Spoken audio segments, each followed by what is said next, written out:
de l'Union africaine sur la corruption et au nom et mon propre nom de prononcer ce discours à cette occasion. Permettez-moi de saisir cette occasion pour féliciter son Excellence Monsieur Abdel Fattah el-Sisi, président de la République arabe d'Égypte, qui a accueilli le Forum africain. الرئيس السيد عبد الفتاح السيسي رئيس جمهورية مصر العربية الذي استضاف المنتدى الافريقي لمكافحه الفساد هنا في شرم الشيخ. ان جمع الذين يعملون في مكافحه الفساد وخاصه الهيئات الوطنيه لمكافحه الفساد له صدى في اعمال المجلس الاستشاري للاتحاد الافريقي لمكافحه الفساد الذي يشجع التجارب المتبادلة التي تتعلق بالفساد في القارة. إن المجلس الاستشاري كجهاز قاري معني بالنهوض بمكافحة الفساد والذي كان نتيجة لدعم الأعضاء يهدف إلى مكافحة آفة الفساد في القارة، وتم ذلك عند اعتماد اتفاقية الإفريقية لمكافحة الفساد في يوليو عام 2003.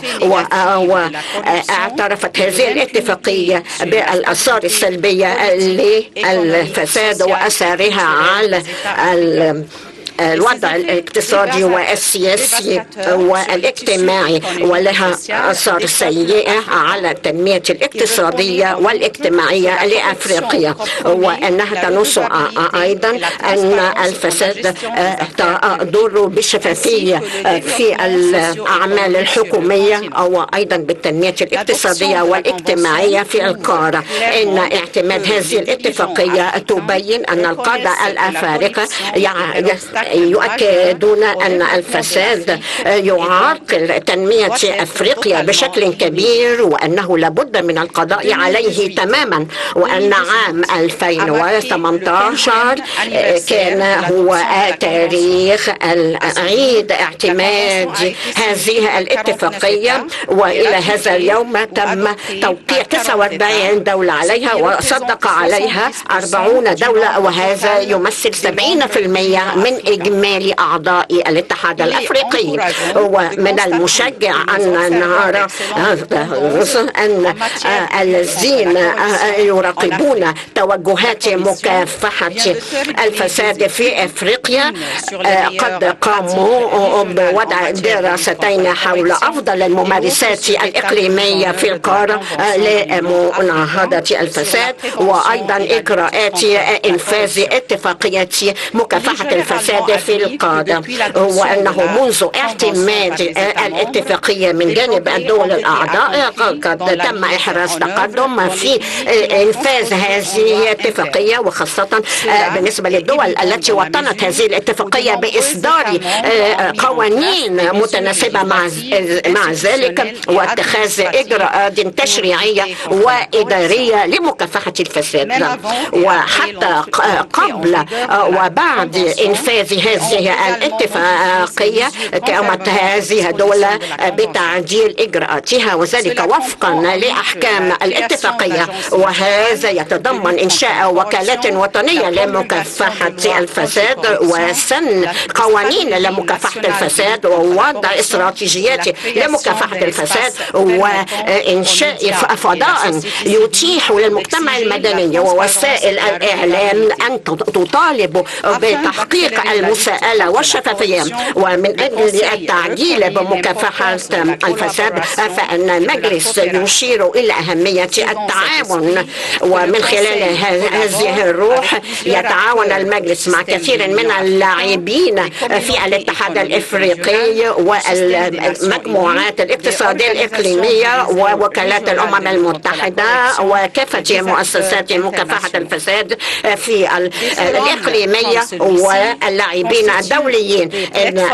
منتدى مثل هذا المنتدى يشكل منصة ضرورية لتبادل الخبرات والممارسات الطيبة، وأنه منذ عام 2017 قام المجلس بمؤسسة الحوار الذي يجريه كل عام، واسماه الحوار من أجل مكافحة الفساد، وجعل منه منصة سنوية لذلك لتقاسم المعلومات والمعارف والممارسات الجيدة في مجال مكافحة الفساد. وأن الحوار الثالث لمكافحة الفساد سوف يعقد في أكتوبر عام 2019 وحول المواقف الأفريقية الموحدة لمكافحة الفساد. وعلينا أن نذكر أن الاتحاد الأفريقي قد احتفل بالعام الأفريقي لمكافحة الفساد عام 2018،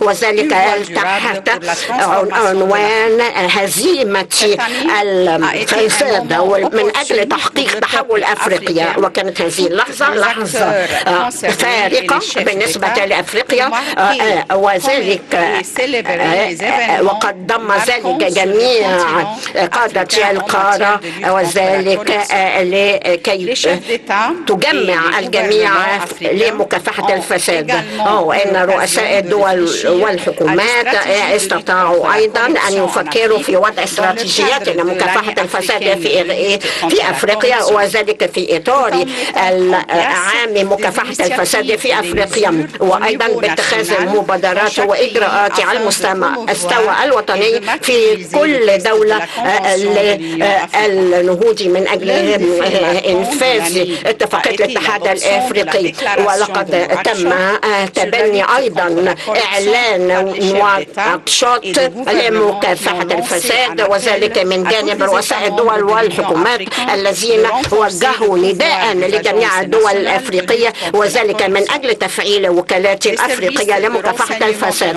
وقد تم إنشاء أجهزة للبيانات المالية وكثير من الهيئات، وذلك من أجل دعم الجوانب المالية التي تساعد على تنفيذ هذه الولاية وهذه المهمة. وهذا تطلب أيضا دعم اللاعبين في مجال مكافحة الفساد، وذلك عن طريق تبادل المعلومات والبيانات. وهنا أهنئ جمهورية مصر العربية ذلك لعقدها هذا المنتدى، وهذا شهادة من جانب جمهورية مصر العربية على أنه قد تم الانطلاق بداية من عام 2018، وأن المجلس يهتم بأن تيسير تنفيذ التوصيات التي سوف تنبثق عن هذا المنتدى. أصحاب السعادة،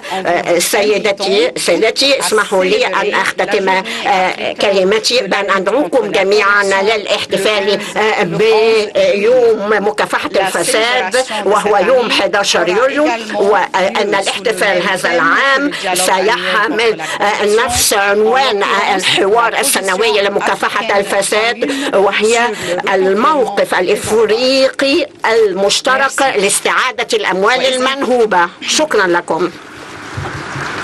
أتقدم بالأصالة عن نفسي لفخامة الرئيس عبد الفتاح السيسي بخالص الشكر والتقدير لكل ما تقدم